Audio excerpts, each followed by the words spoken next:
Comment stabiliser notre dette publique en France? L'Institut Montaigne ressort et sort sa boîte à outils avec des idées, des scénarios pour réaliser 140 milliards d'euros d'économies qui sont donc nécessaires.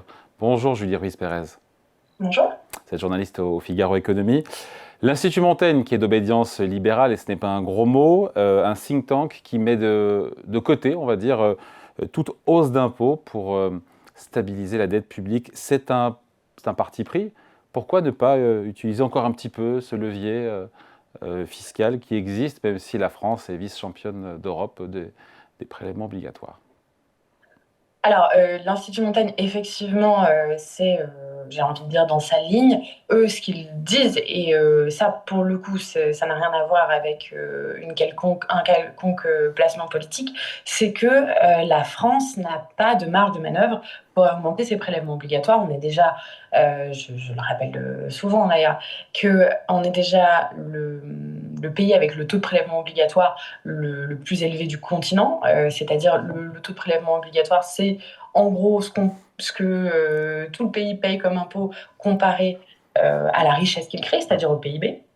Et donc, on le sait, un taux de prélèvement obligatoire trop élevé, ou en tout cas élevé, a tendance à peser sur la croissance, sur l'activité économique, et aussi, pour faire un pont avec l'actualité plus directe, à créer du ras-le-bol fiscal, parce que ce matin aussi, c'est le baromètre du Conseil des prélèvements obligatoires, qui est en fait un organe de la Cour des comptes, qui est sorti et qui nous indique qu'on est presque, ça y est, à 80% des Français qui trouvent que le niveau d'impôt est trop haut en France. Voilà, donc avec ça, on se rend bien compte que pour réduire le déficit et stabiliser notre dette, l'impôt, en fait, la solution de l'impôt est une impasse, d'autant plus que ça a déjà été un levier extrêmement actionné. Si aujourd'hui le taux de prélèvement obligatoire est aussi haut, c'est parce que très longtemps on a voulu solutionner le problème de la dépense publique française, qui est aussi très très élevé par l'impôt. On a bien vu que ça n'a pas marché.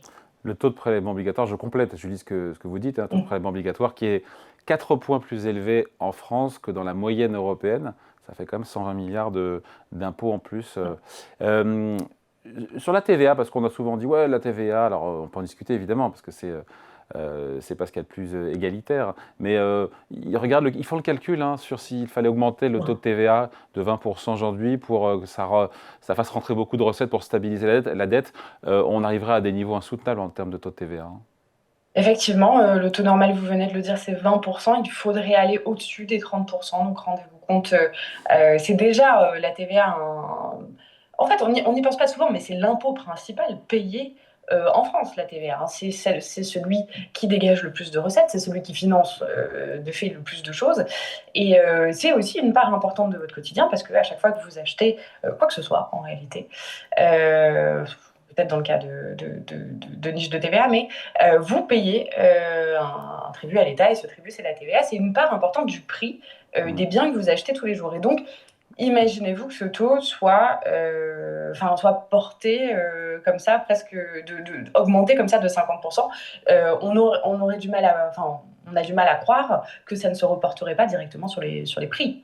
Ouais. Ça rapporte d'ailleurs plus de 200 milliards d'euros de mémoire, la TVA. Sur ces 140 milliards d'euros d'efforts budgétaires pour stabiliser la dette, d'où sort ce chiffre? Il ne sort pas de nulle part. Ça inclut quoi d'ailleurs? Parce que certains disent c'est 100, la Cour des comptes disait je ne sais plus 110 ou 120. Pourquoi 140 milliards? Alors, tout le monde a sa manière de compter, parce qu'on parle d'un chiffrage qui est un petit peu dantesque. Alors, parce que vous savez, il y a le budget de l'État, il y a le budget des collectivités territoriales, mais les collectivités territoriales, c'est pas un bloc homogène. Chaque commune a son budget. À côté de ça, il faut factoriser l'inflation, la croissance, les estimations de recettes, donc comment vont se comporter aussi les prélèvements obligatoires du fait de tous ces indicateurs et de toute cette conjoncture et tout ça. Donc, ce sont des estimations. C'est pour ça qu'on a plusieurs chiffres. Ce qui est intéressant avec l'approche, je trouve, de l'Institut Montaigne, c'est que au lieu de prendre Alors, ça a l'air d'être complètement du bon sens, mais c'est vrai qu'on ne fait pas souvent comme ça. Enfin, en tout cas, les instances que vous avez citées ne le font pas forcément. C'est de partir d'un budget zéro, c'est-à-dire que on prend tout simplement une estimation de recettes, comme vous faites quand vous faites votre budget. Vous dites, bon ben voilà, ça va être mon salaire, ça va être mes rentrées d'argent ce mois-ci. Et puis ensuite, ils ont soustrait une estimation des dépenses contraintes, c'est-à-dire la charge de la dette, les paiements que la France doit faire à l'Union européenne, ce genre de choses qui sont incompressibles. Et ensuite, ils ont pris tout simplement ce qui restait et ils se sont rendus compte que pour ne pas dépasser, pour en fait améliorer la situation des finances publiques françaises, il suffisait donc de ne pas dépasser cette enveloppe. Et donc, ils ont vu que la trajectoire des dépenses publiques amènerait à dépasser 240 milliards cette enveloppe en 2029. Et donc, si on veut respecter cette enveloppe et stabiliser notre dette, il suffit, et je le dis avec des gros guillemets, Mm. voilà, de faire 140 Mm. milliards d'économies. Alors, une fois qu'on a dit ça, effectivement, il faut trouver les moyens de le faire, et je pense qu'on va en parler tout de suite. Évidemment. Après 140 milliards, effectivement, on se dit, c'est clair que c'est quand même très important. Après, on n'est pas obligé de les faire tout de suite, évidemment. Institut Montaigne nous parle de 2029. C'est Mhm. déjà, ça ne sera pas déjà facile de le faire Ouais. en 4 ans, sachant que c'est plus 4 ans, puisque déjà ce budget, il est cramé. Mhm. Pourquoi ne pas donner plus de temps, jusque voilà, 5 ans, à compter de l'année prochaine ou de la prochaine présidentielle? Pourquoi se hâter? Pourquoi aller trop vite? Parce que alors, il y a plusieurs raisons pour lesquelles il faut réduire au plus vite le déficit, au moins réduire le déficit. Après, effectivement, l'Institut Montaigne se place dans cette perspective, tout simplement parce que c'est l'engagement européen de la France. La France s'est engagée à ramener son déficit en dessous des 3%. On dit 3% de déficit, c'est parce que c'est le moment où je le dis grosso modo, la dette se stabilise, c'est-à-dire que la dette n'augmente plus. Et donc, si Montaigne s'est placé dans la perspective de 2029, c'est tout simplement parce que c'est ce que la France s'est engagée à faire. Et si la France s'est engagée à faire ça, c'est parce que aussi comment dire, la dette et les déficits, ça a un effet boule de neige. Plus vous êtes en déficit, plus vous avez de dette, plus vous êtes obligé d'emprunter, plus vous êtes obligé d'emprunter, plus vous avez d'intérêt à payer, plus c'est difficile de réduire votre déficit parce que vous avez des charges incompressibles qui servent simplement à rembourser les intérêts de la dette que vous avez contractée Hmm. parfois des années auparavant, parfois beaucoup d'années auparavant. Ouais. Et c'est pour ça que François Bayrou disait la dette, c'est ce qu'on laisse à nos enfants, c'est le crédit qu'on contracte auprès de nos enfants. Et donc, chaque année où on ne stabilise pas cette dette, Hmm. cette boule de neige continue, si vous voulez, d'avancer, d'autant plus que assez récemment, jusqu'à assez récemment, si vous voulez, la situation des taux, les taux d'intérêt auxquels a emprunté la France étaient effectivement très favorables. C'est-à-dire qu'il y avait un tout petit taux, c'est comme quand vous contractez un prêt peut-être pour acheter un logement, les taux étaient très très très très faibles, parfois proches de zéro. On a même vu, bon ça c'était il y a un peu plus longtemps, mais on a même vu des taux négatifs, mais ce n'est plus le cas aujourd'hui. La situation s'est resserrée, alors je ne vous refais pas l'instif sur la conjoncture internationale qui est très tendue, mais tout ça, ça a provoqué une tension des taux, et donc c'est plus cher aujourd'hui pour la France d'emprunter qu'il y a quelques années, même Hmm. quelques mois. Et donc c'est pour ça qu'il est d'autant plus urgent de réduire cette dette, enfin de Ouais. réduire ce déficit pour au moins stabiliser cette dette. Déficit qui est au-delà de 5%, on a 5,4%, ça fait 3 années Oui. consécutives, je parle sous votre contrôle, qu'on est au-delà de 5%, alors qu'on n'est pas en récession, il n'y a pas de crise mondiale, c'est du jamais vu ça. Et c'est plus du double du déficit moyen en zone euro. C'est dire que la France est aujourd'hui isolée du Oui, point de mais vue des dans déficits. une situation, mais dans une situation qui est très préoccupante, qui est d'autant plus préoccupante que là, on est en plein examen budgétaire et on ne voit pas la porte de sortie. C'est-à-dire que on disait un petit peu plus tôt dans l'entretien que les impôts ne sont pas une solution pour stabiliser la dette, pour éponger en fait ce déficit. Et quand on voit les débats budgétaires, il y a de quoi s'inquiéter. D'ailleurs, j'étais donc ce matin à la présentation du baromètre du CPO, du Conseil des prélèvements obligatoires. Il y avait le gouverneur de la Banque de France. Alors lui, son travail, c'est pas du tout de se positionner politiquement, mais lui était extrêmement inquiet. Il a fait un discours où justement il invitait les parlementaires à la sagesse fiscale, parce que quand on regarde, on voit que les solutions qui sont proposées, c'est soit d'augmenter énormément les impôts, soit euh, oui, enfin, soit d'attendre sagement que la croissance revienne et que les recettes croissent un petit peu toutes seules. On ne voit pas, on n'a pas vu, en tout cas dans l'examen à l'Assemblée, peut-être que ce sera différent au Sénat. D'ailleurs, le projet de loi de finances arrive aujourd'hui en séance au Sénat. On ne voit pas d'économie substantielle, en tout cas, on ne voit pas d'économie de l'ampleur de celle préconisée, par exemple, par l'Institut Montaigne. Exactement, la transition est toute faite. Dans les mesures proposées, waouh! Sur les retraites, il parle d'une réduction de 8% des retraites sur 4 ans pour les aligner sur la moyenne européenne. C'est explosif, ça.